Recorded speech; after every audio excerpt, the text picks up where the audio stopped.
Hey everybody, this is Taylor Sparks again. Now this is video number 2 of making nice figures in Python. The first video talked about what exactly is a nice figure versus a bad figure. So if you haven't seen that yet, go back and watch that one first.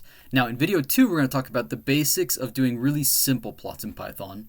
And in video 3 we'll do some advanced ones. So let's go ahead and get started with some basic plots. First things first, we're going to need some libraries. First off, we're going to import NumPy as NP because NumPy is going to be super useful for generating the data we need in the plots.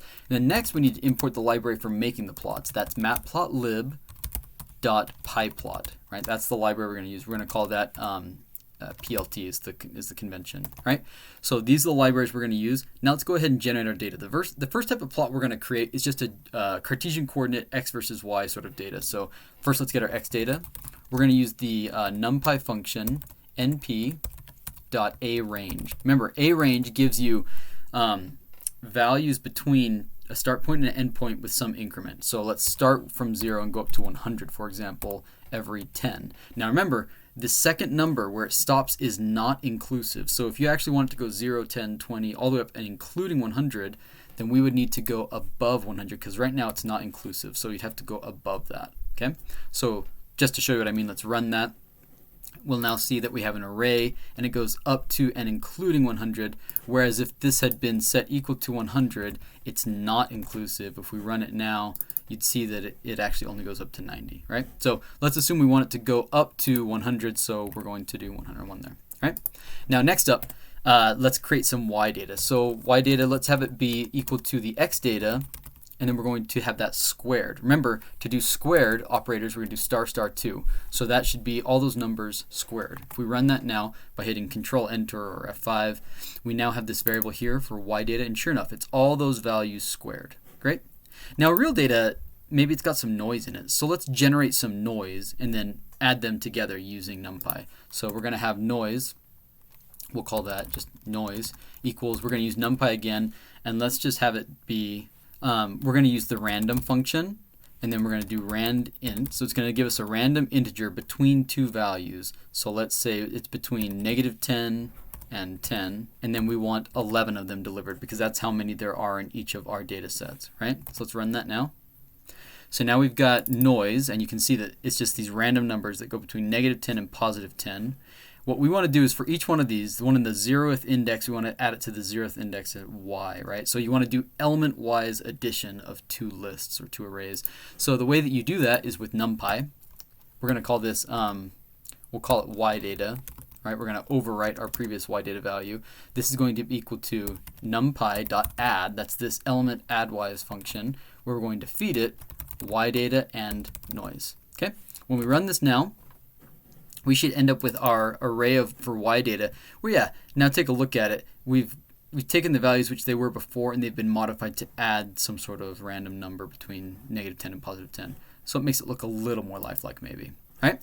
So now we are ready to go ahead and generate a plot. Making a plot is pretty simple. You just do PLT to call the pyplot function, and then we're going to do the command plot, and we're going to feed it the x and y data. X data and y data.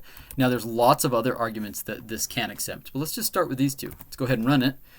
When we come over here to our plots panel, you see that sure enough we have something that looks like x squared plus y squared. Now if you saw our last video, you know that there's lots of things we'd like to change about this. For one thing, we don't see any markers, but if you have actual data points, it'd be nice to see markers. Maybe we like a square plot. There's lots of things. We're going to put label axes on these. So great, we can do that. Let's start by making it a square plot. To do that, we need to define a figure. So we're going to say that fig equals plt.figure. We're going to create figure number 1, and then we're going to do a fig size, right, is one of the things that we can tell it. So we're going to do fig size equals, let's do a 5 by 5 inch, right? So let's go ahead and run this now. And now, sure enough, you see that this plot has changed shape. It's now square because it's 5 inches by 5 inches, right? If you want it to be 3.5 because it's a 2-column format or whatever else, no problem. You could do that too. You could define it arbitrarily. Great. Now, what about markers, right? One of the keyword arguments for this plot function, and again, you could look this up really easily. You just come over to your browser and just type in pyplot, plot keywords, right? When you do that, you'll find the documentation Okay, and here in the documentation, you'll see all the different keywords that you can feed it for markers, for line styles, for marker edge color. All these great things are things that we can change in it. Okay, so let's start for right now by giving it a marker, right? So our marker is going to be equal to, we're going to feed it the string of 0 or O, right? And that's going to create markers, which are circles, right? There they are, right? You could change the marker size. Marker size equals, let's try putting a number in. Let's try 5 right now. I don't know what it currently is. We put in 5, it got a little bit smaller. Let's try 15. They should get a lot bigger, right? So you can do that. You'll notice when we looked over here, there's things like marker face color, marker edge color. So you don't just have to have a basic marker. You can make it pretty interesting. So MFC, the marker face color, let's make it white on the inside, right? You can actually type out white, or I think just W will work. But when you do that now you create it like that. Maybe those markers are a little bit too big. You want them just to be 10. You know, figure out what you like. You can do it. What about the line, right? Let's keep on going. Let's say we're going to use the line style keyword, and you could do none if you wanted. If you do none, then you'll just see your data. Or you could do just the dash sign is what we saw before. You could modify this. Dash dot dash. Oh, that's not the keyword. Oh, right here. Here's the line style. Dash dot. I did one extra. We run that now. Now we'll get a dashed line between them with dash dots. Or dash dash should give you just a dashed line, right? So you won't know these things ahead of time. You'll need to look them up, but you'll find that once you do look them up, they're pretty intuitive. You can usually guess what you need it to be pretty easily. You can change the transparency. Alpha, let's set it to equal to 0.8. So now each one of those markers is going to be a little bit transparent, right? See how we can now see the line underneath these markers a little bit? That's not super important for the plot how it is right now, but if you have a lot of data that's on top of each other, that becomes important. So we'll show you that in a future video in our more advanced topics, I think. You can label your data. So we'll say that the label equals data set 1, for example. So now it has the label, but we're not seeing the label on the figure anywhere. Well, that's because we haven't created a legend yet. So let's go ahead and create a legend. So we're going to do plt.legend. Oops. And as simple as that, we now have a legend. Now notice that it automatically picked a spot for it to go on the plot, right? It chose this top corner. You can give it locations. To do that, inside this legend function, we're going to use the keyword loc for location. And you can just tell it. You can actually use, you can say lower right. So that's going to put it in the lower right hand corner. So let's go ahead and run that. And you should see that it creates it. Yeah, it drops it down here now. Now by default, it's going to do a pretty good job of finding it, but that's one way to do it. You can also send it exact coordinates. If you wanted to put it in a precise spot, we'll show you how to do that in our advanced video. But for now, let's just leave it as, you know, just like that. It's going to do it. And then plt.show actually shows the plot. It's doing it automatically, but if we're going to work with multiple figures, it's good practice to actually show the figure at the end of it. Okay.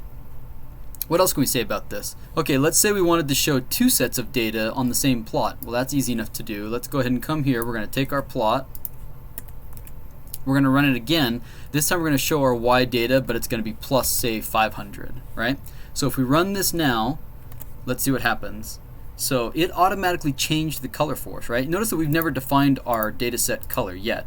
And so by default, it's automatically calling the first one blue, the next one orange. We need to change the dataset name. Let's call this dataset 2. Right now we have 2 circles, and that's not great. Plus the line styles are the same, and that's not great. So let's make the line styles different. Let's make the markers different. So let's call this, make it a square by using the S command, right?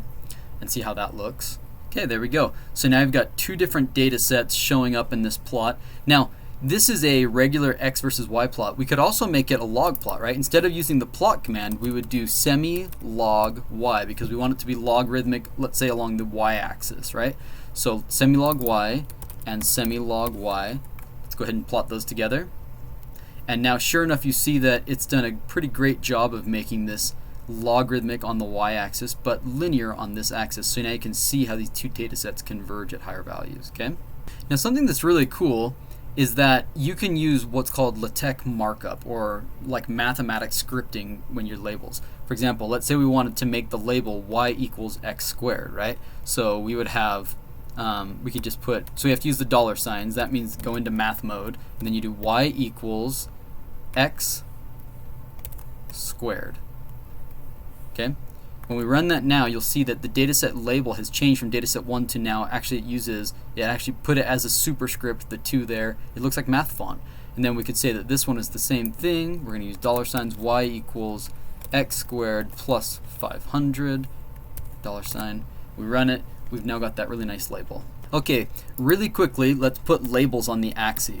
All right, to create labels for the x and y axes, it's very simple. We're going to do plt for pyplot, and then the command is x label, right?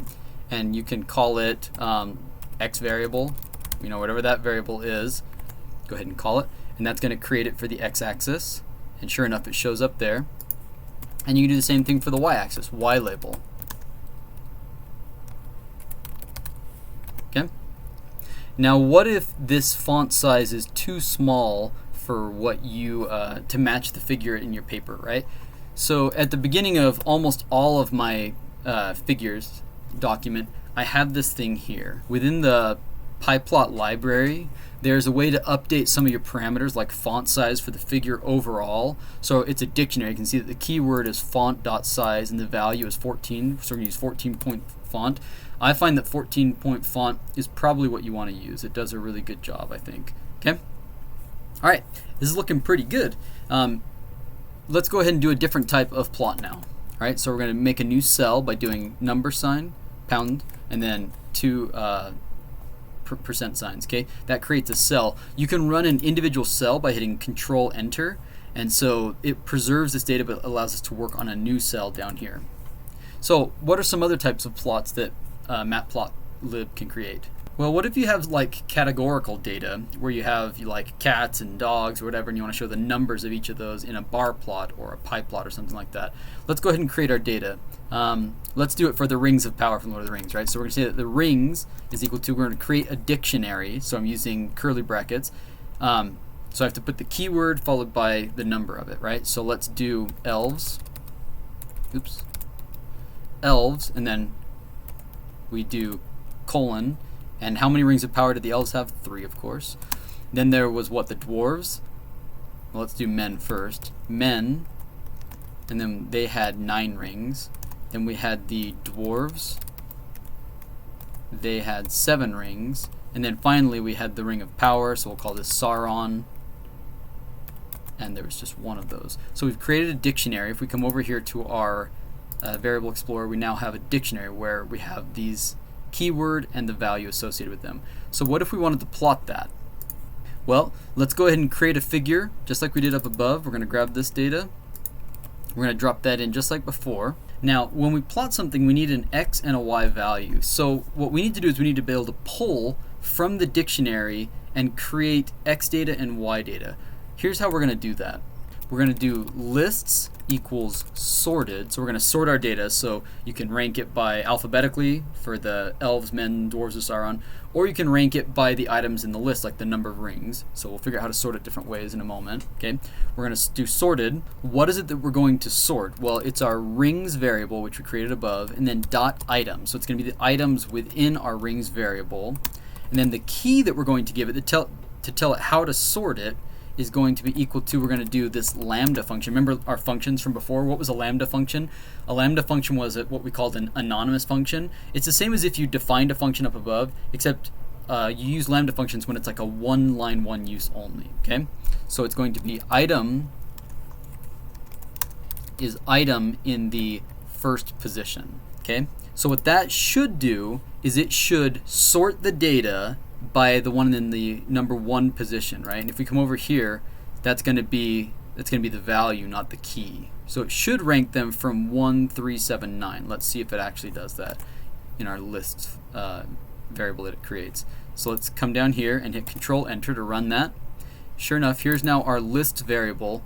Okay, it has created an array of tuples, right? And in the tuples, we've got one for Sauron 1, elves 3, dwarves 7, men 9. So great. It did rank them from increasing number of rings. If you wanted to do it alphabetically, then instead of doing it off of the the number 1 column, we're going to do it off of the 0 position, right? So if we run that now, it should rank them by alphabetically. Dwarves, elves, men, Sauron, because it's ranking here and not there, right? However you want to do it. Let's assume we want to do it, well, let's show how they look, right? So now we're going to go ahead and create a plot. We're going to do PLT. This time we're not going to do plot, we're going to do bar, because it's categorical data, right? It's like a string and the number associated with that string. So we're going to do a bar plot. Oh, before we can do it, we don't have our X and Y data yet. So we need to create our X and Y data. The great thing is that right now, this is stored as tuples, right? And when we use tuples, we can unpack them, right? So you have 2 values here, dwarves and 7. So we want to store that into the 2 things that we're going to put in our bar plot. So here's how we're going to do it. We're going to say that the variables x and y are equal to zip, and then we're going to do star lists, right? So that's going to take, and it's going to iterate through each item in the lists variable, and it's going to grab those and it's going to put them in the 2 variables. Okay, so we do that now. We should see, yeah, y, here's our y values, and x should be our x values.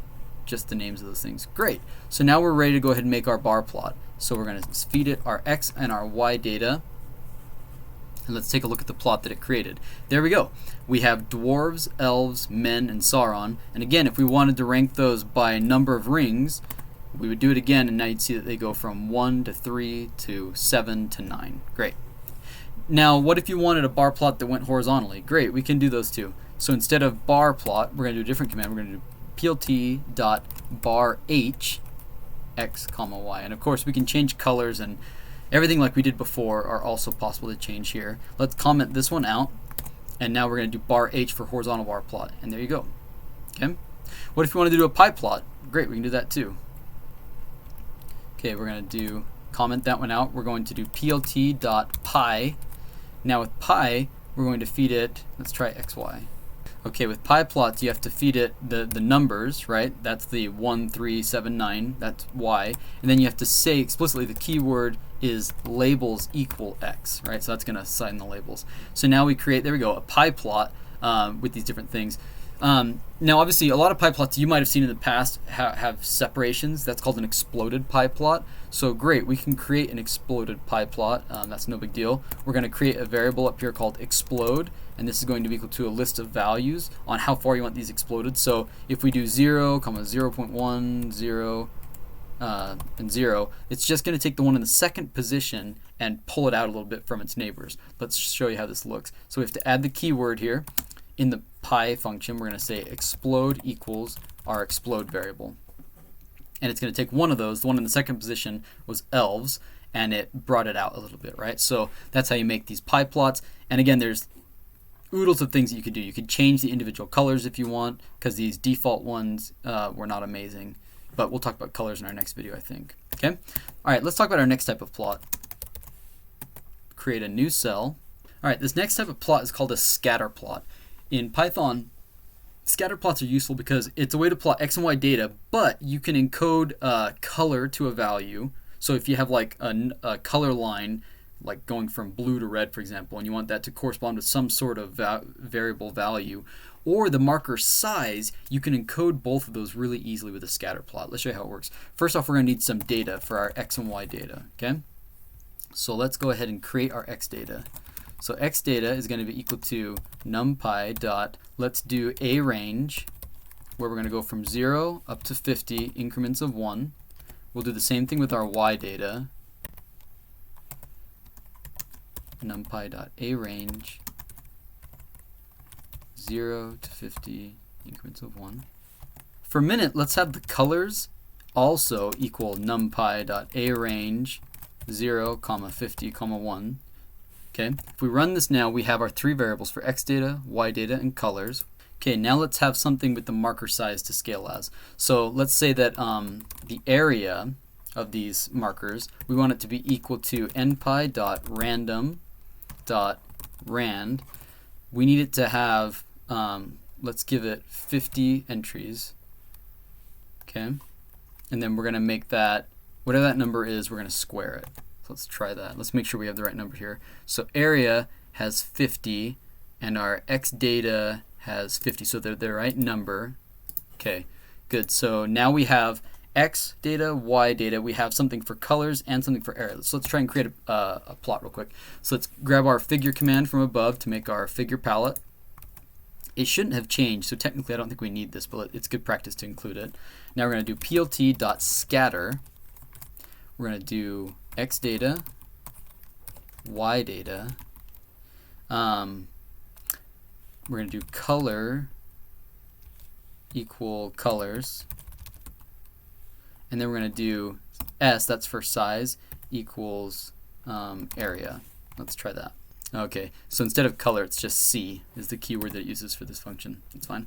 So we come over here now to our plot, and you see, okay, check that out. So our markers are too small. Let's do it one more time to make those bigger. So whatever we did for our area, let's make these a lot bigger. So instead of squaring it, let's do this times 30. Let's make it a little bit bigger. Times 100. Even a little bigger. 1,000 maybe. Great. Now, because these are overlapping a little bit, let's fix that and do an alpha. A equals 0.8. Let's see if that works. Alpha. There we go. Now they're overlapping a little bit. Great. So you can see what this is. Our X and our data are just numbers going from 1 to 49, from 0 to 49, right? So that's why they're this straight line. But you can see that the colors also go in a straight line from low to high, and they're mapped from going from purple to yellow because that's the default color map that it used. So you can see that this is a really cool way to store lots of information in a really information dense way. One plot can give you X data, Y data, a variable corresponding to color, and a variable corresponding to size. So I'll show you in our next video where we've done those in my research, and it's actually a pretty powerful way to plot lots of information on one plot that makes it easy to interpret. Okay. All right, let's go to our next one. Make a new cell. Okay, for this one, we're going to show you how to create histograms. Histograms are really important for data that's in some sort of distribution, like a Gaussian or a normal distribution. Let's show you how we make that. So let's call this like our failure data. Failure data, and this could be failure strength or time or whatever, right? So failure data. Let's go ahead and create this using NumPy. We're going to do the random function, and from that we're going to pull from the normal distribution. Let's give it a size. Let's say size equals 200. Let's do 300 entries, right? And then we're going to multiply that by 200. Okay? So now we've got our failure data. If we come up here, it is 300 entries long. You can see these now. And they have been a Gaussian, well, a normal distribution, and then we multiplied that by 200. Great. All right, so now let's go ahead and make a distribution. So we're going to do PLT using the histogram, right, function, hist, right? So we're going to tell it the data, failure data, and then we're going to say bins, right? How many buckets do you want to put this into? Let's put it in 20 buckets for right now and run that. Oh, that's not supposed to be capitalized. That's lowercase. There we go. Oops. Try that again. Okay, there we go. Failure data in 20 bins. So sure enough, there we go. Here's our data. Let's add this, make it even bigger. Let's add 3,000 data points, right? The more data points that you sample, 30,000, and then you put it in 20 bins, it's going to start to look more and more like a Gaussian distribution, right? Because it's pulling from a normal distribution, right? So if you keep on doing this and putting it in bins, it's going to start to look more and more like a normal distribution. And that will get even better as you increase the number of bins, right? As we go from 20 to 200 bins, it's binning it and it's starting to look more and more like a normal distribution, okay? So histograms are really a pretty cool tool that you find a lot because certainly in data science, you use this a lot. You have to bucket your data into different categories, and this is a great tool for that. Okay, one last type of plot I'm going to show you is how to do a plot with error bars, right? So let's go ahead and create our data. We'll say that x data this time is going to be equal to, let's take a plot and have it be equal to 0 up until 2 pi. So 2 times, we're going to do numpy.pi, that gives us pi, and then we're going to add 0.01 to it so it actually goes all the way up to 2 pi. And we're going to do that in increments of numpy.pi divided by 6. Okay, so that's going to create our values for x data. For y data, let's go ahead and send this through something like a sine function. So we're going to do np.sine of our x data. Okay, now we're going to give it x and y errors, right? So we'll call this equals, Okay, here we're going to do numpy.linspace. It does linear space values between an endpoint, a start point and end point. So let's go from 0 up until, say, 2. And I think we need, let's try 12 first and see how many that gives us.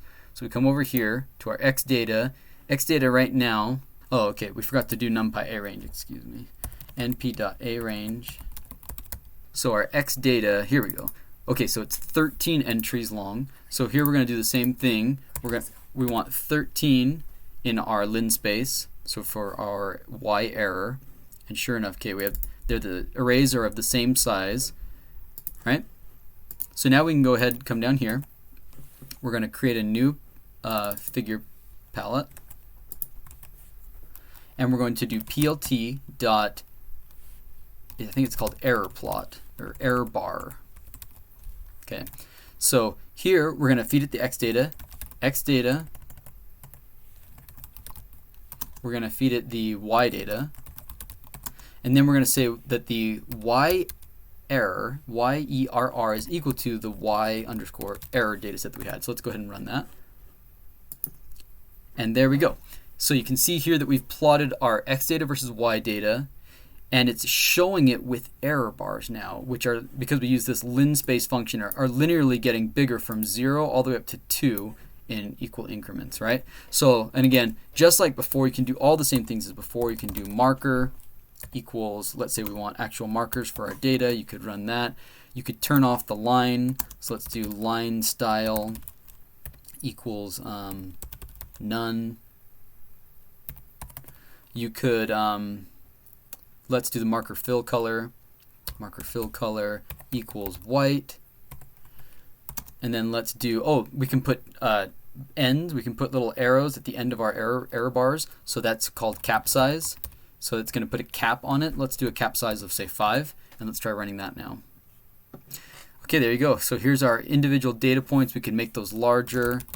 Marker size equals, say, 10. So now we're going to have markers that we can actually see. If you wanted to change the color and all that, you could, or add X labels. But that's the idea behind adding this. Now, just like we added Y errors bars, we could also add X error bars, right? If you came over here and let's copy this and let's go ahead and create our X error bars. We could do that. We're going to call it X error. This one is going to be, we'll do linear space, but it's going to go from 0 up to only 0.1 maybe, or 2. Okay, so now instead of just having y error equals y error, we're now going to have another keyword of x error, and that's going to be equal to the x error variable. Okay, let's go ahead and run that.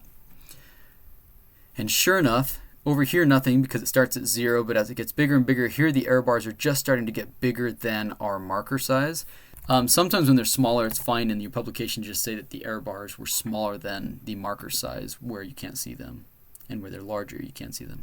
So those are the basic ideas for making a bunch of the different types of plots that Matplotlib can make. In our next video, we're going to show you some more advanced plots with some real examples from publications that I've done and how we made them. Okay, see you in the next video.